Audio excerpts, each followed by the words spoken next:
friends.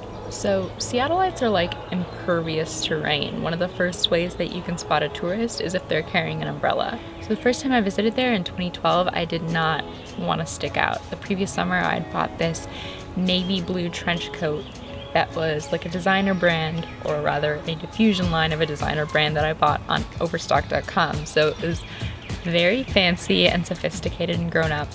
And it had a hood, so no need for an umbrella. It was October, and I went to Seattle with my boyfriend at the time to scope it out as a possible place to go and live. It was drippy out the whole time, as expected, but one afternoon the rain had let up a little bit, so we took it as an opportunity to go walking up to this neighborhood called Capitol Hill, which is supposed to be where like the cool kids hang out. And they talk about how rainy it is in Seattle, like maybe even oversell it, but nobody talks about how hilly it is.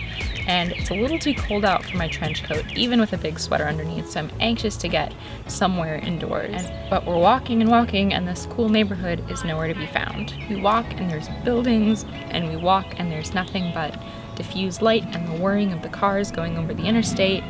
We walk and there's a couple of posters tacked to telephone pole, and then a bar, and a couple of band stickers stuck to the back of street signs, and then a coffee shop, and then we walk, and then the punks. There were people just a little older than I was, with colorful hair and heavy boots filing in and out of record stores and thrift shops, and here we were in the cool kid neighborhood. I suddenly became incredibly aware of my sophisticated trench coat because it felt both out of place for the setting and like I was playing dress up in my mother's clothes. And I started to feel itchy and anxious and decided I could never realistically live there. So we kept walking, and then we happened upon an Urban Outfitters, which is probably the least punk place that you could go in Cap Hill, but I thought it might be a less intimidating place to go in and like warm up for a little while. And it was. There was a comforting familiarity in it out of the gray-green dampness. And this was 2012, so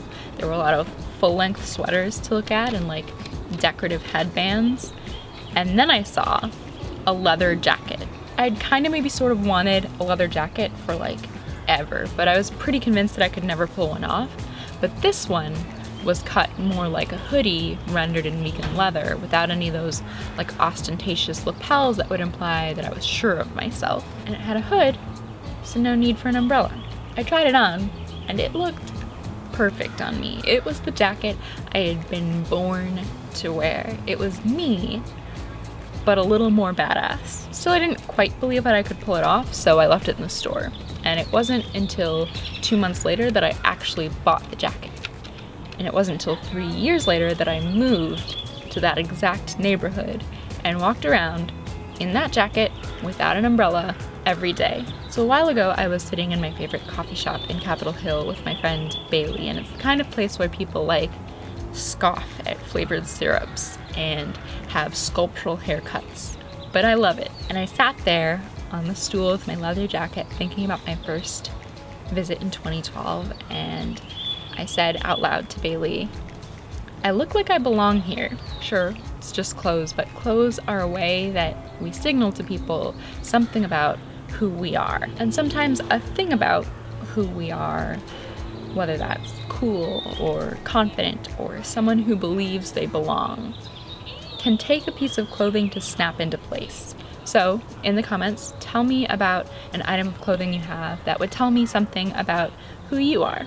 Also, shout out to Annalene on Twitter. I asked for a smattering of nouns and she said umbrella, which is what inspired this video, so thanks. If you like this video, you can subscribe, you can hit the bell, you can find me anywhere on the internet in the links below, and I will see you next week. Bye!